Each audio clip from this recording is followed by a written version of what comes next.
बिस्मिल्लाहिर्रहमानिर्रहीम। अस्सलाम वालेकुम। उम्मीद करता हूँ आप लोग ठीक होंगे। यह है हमारी Q&A सेशन की एक वीडियो। मैंने आपको बताया था कि मैं संडे Q&A एक वीडियो दिया करूंगा जिसमें आपके क्वेश्चंस के आंसर किया करूंगा, लेकिन अनफॉर्चुनेटली टाइम ना होने की वजह से ये Q&A सेशन भी मतलब आपको 2 हफ्ते के बाद मिला। मैं कोशिश करूंगा अब हर संडे की संडे आपको Q&A वीडियो मिला करें। मैंने पिछली Q&A वाली जो हमारी वीडियो थी बताया था कि उस वीडियो के नीचे जितने भी कमेंट्स होंगे मैक्सिमम के रिप्लाई करने की कोशिश करूंगा। अब वीडियो के मैंने कमेंट्स ओपन किए हैं, जो भी मुझे वर्थ इट लगेंगे मैं आपसे शेयर करता जाऊंगा। अगला जो Q&A सेशन करेंगे उसमें आपका क्वेश्चन आए तो आप इस वीडियो के नीचे कमेंट कर दीजिएगा। इंशाल्लाह जैसे ही अगला सेशन आएगा Q&A का तो वो उसमें हम आपका क्वेश्चन ऐड कर देंगे। सबसे पहला क्वेश्चन आता है यहाँ पे खान इन्फो का।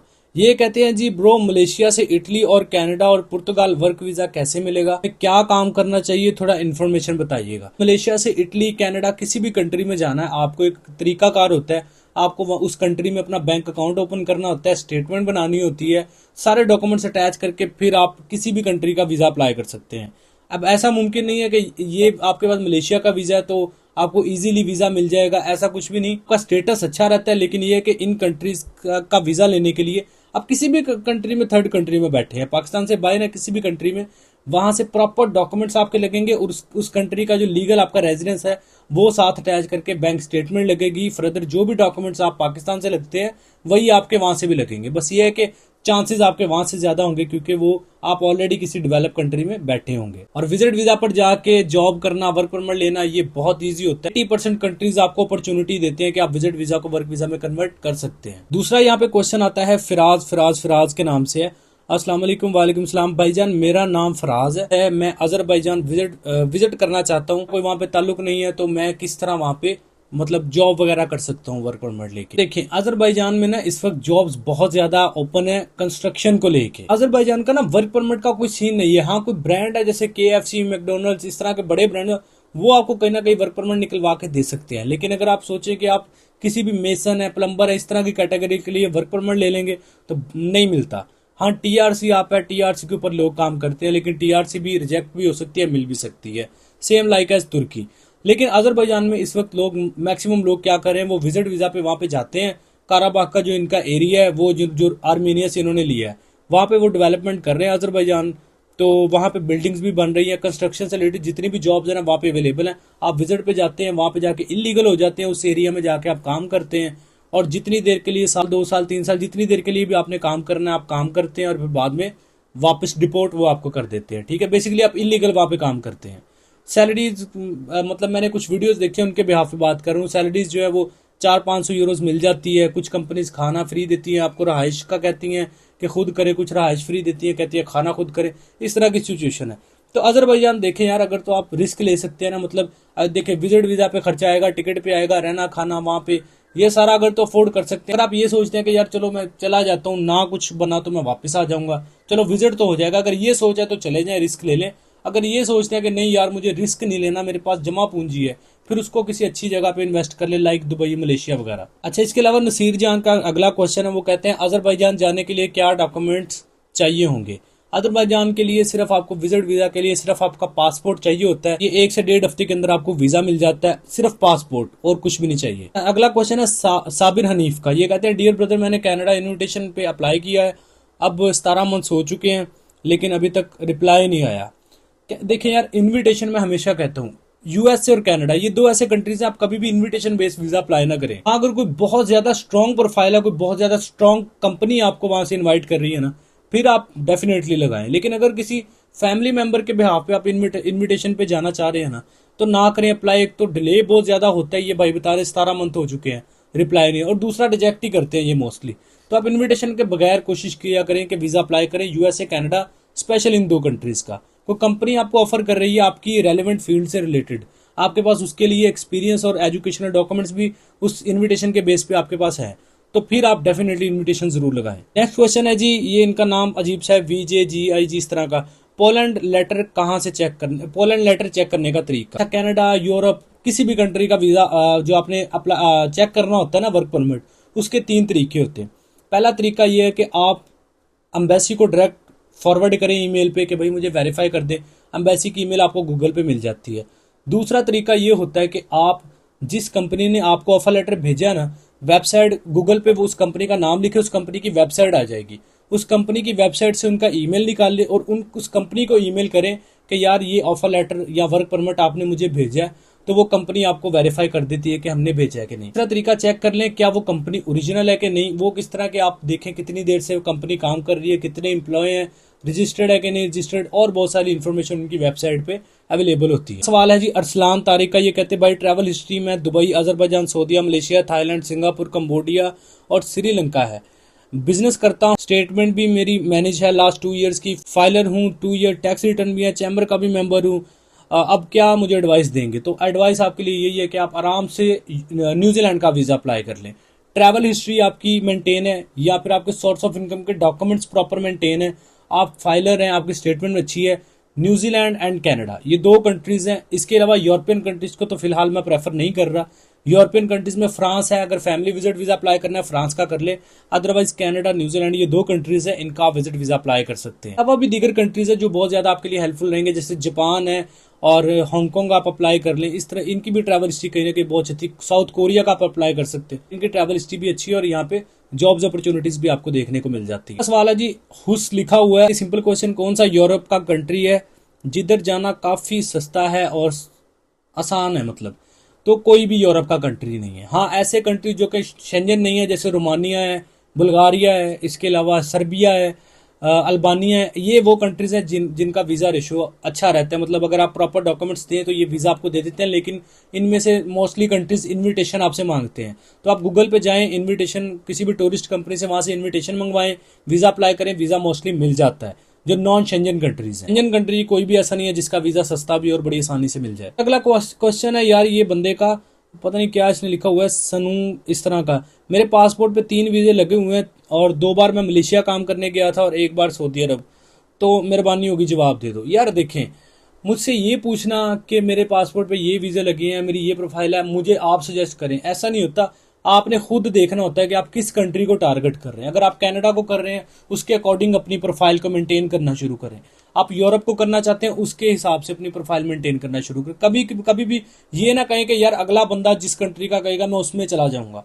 आप हर कंट्री में आपकी प्रोफाइल फिट नहीं हो सकती। आपने खुद देखना होता है कि किस कंट्री को मैंने टारगेट किया और उसके अकॉर्डिंगली आपने उस पर 6 महीने 8 महीने लगा के अपनी प्रोफाइल को मेंटेन करना होता है। ऐसा नहीं होता कि आप अगले बंदे को कहें कि तुम मुझे बताओ मैं किस कंट्री में जाऊं। आप खुद सेलेक्ट करें, खुद उसके अकॉर्डिंगली प्रोफाइल पे काम करें, फिर आपको वीजा इंशाल्लाह इजीली मिल जाएगा। क्वेश्चन है जी एहसन ऑफिशियल का, ये कहते हैं ब्रदर अगर यूके से हमें कोई स्पॉन्सर करता है, हमारा कितना एक्सपेंस आ जाता है? तो कोई एक्सपेंस, वही एक्सपेंस जो विजिट वीजा का है वही स्पॉन्सर वीजा पे भी आएगा। तो ऐसा नहीं है कि चार्जेस बढ़ जाएंगे या फिर चार्जेस कम हो जाएंगे, डॉक्यूमेंट सारे वही लगेंगे, बस ये है कि स्पॉन्सरशिप एक्सटर्नली ऐड हो जाएगी साथ, ठीक है, आपकी फाइल को सपोर्ट करने के लिए, दैट्स इट। इसके अलावा ऐसा नहीं कि चार्जेस, स्पॉन्सरशिप लगाने से चार्जेस कम ज्यादा हो जाते हैं, ठीक है जी। और नेक्स्ट क्वेश्चन है अजरबैजान वर्क परमिट, ये इसके वाले से मैं ऑलरेडी पहले आपको डिटेल बता चुका हूँ, अजरबैजान का वर्क परमिट नहीं मिलता। क्वेश्चन है पेंडू जट 866 का, अस्सलाम वालेकुम। वालेकुम सलाम भाई, अगर हम विजिट वीजा पर शेंजन जाएं, शेंजन के कंट्रीज चले जाते हैं, तो कौन सा कंट्री बेहतर है वर्क के लिए या पेपर बनवाने के लिए? यूरोप के जितने भी कंट्रीज हैं, अगर आप विजिट वीजा पे चले जाते हैं किसी भी कंट्री में शेंजन के, बाकी कंट्रीज में आप इजीली मूव कर सकते हैं। इसमें नंबर 1 पे मैं रखूंगा पुर्तगाल को, आप पुर्तगाल चले जाएं, डॉक्यूमेंट्स इजीली दे देता है। फिर दूसरे नंबर पे मैं स्पेन को रखूंगा, वो भी पेपर दे देता है कहीं ना कहीं।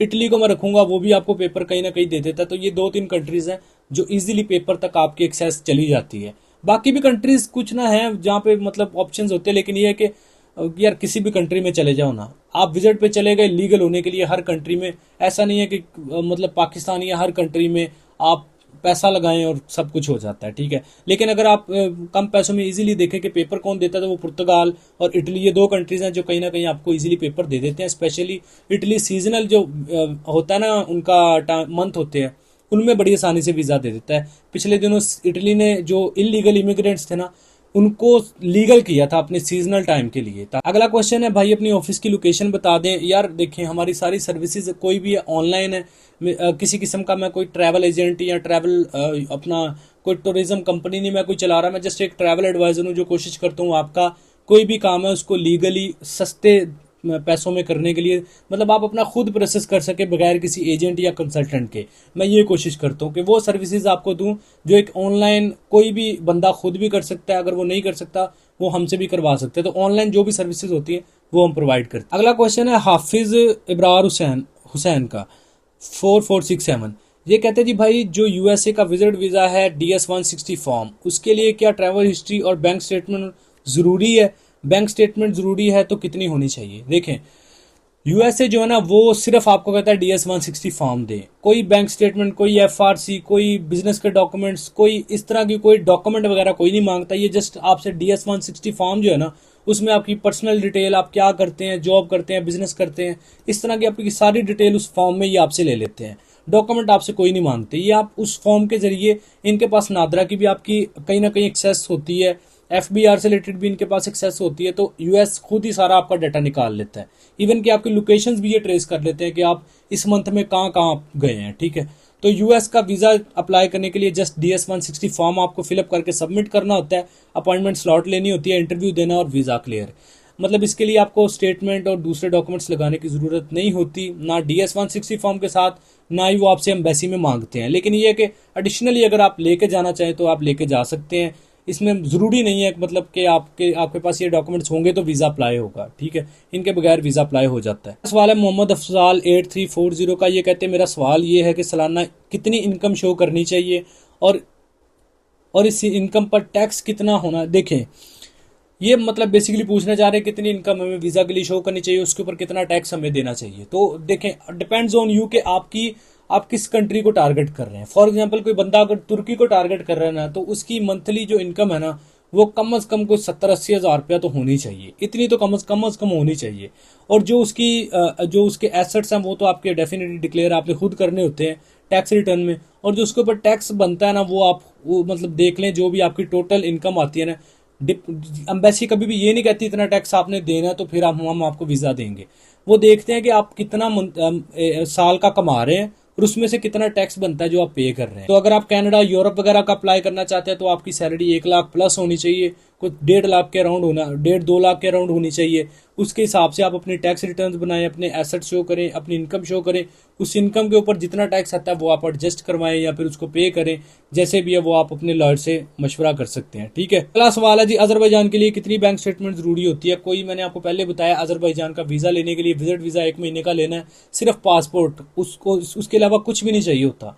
ID card, photo, bank statement, FRC कुछ भी नहीं चाहिए, जस्ट आपका पासपोर्ट चाहिए। अजरबैजान का 1 महीने का वीज़ा कोई 1-1.5 हफ्ते में निकल आता है, ठीक। अच्छा, इसके अलावा thank you so much. To be honest, बहुत बेशुमार कमेंट्स मुझे ऐसे मिलते हैं, अल्लाह आपको लंबी ज़िंदगी दे, God bless you, thank you so much, अल्लाह आपको सलामत रखे, माशाल्लाह, जज़ाकल्लाह, इस तरह के बेशुमार कमेंट्स हैं। To be honest, thank you so much आप सभी का जो लोग ये कमेंट्स करते हैं। ये मैं रीड नहीं यहाँ पे कर पा रहा, लेकिन क्योंकि मैं कोशिश करता हूँ आपका टाइम बचाऊं, मैं यहाँ पे खुशामदे अपनी ना करनी शुरू कर। जी, अगला क्वेश्चन है PTI ऑफिशियल 77 का। अस्सलाम वालेकुम। वालेकुम सलाम। क्या ट्रैवल हिस्ट्री बनाने के लिए अगर एक ही ट्रिप में 5 से 6 कंट्रीज विजिट कर लें तो फिर कितने टाइम के बाद हमें बड़ी कंट्री का वीज़ा अप्लाई करना चाहिए? देखें, आप, ये अच्छी चीज़ होती है कि आप एक टिकट में 4 से 5 या मैक्सिमम 6 कंट्रीज़ को विजिट कर रहे हैं, ठीक है।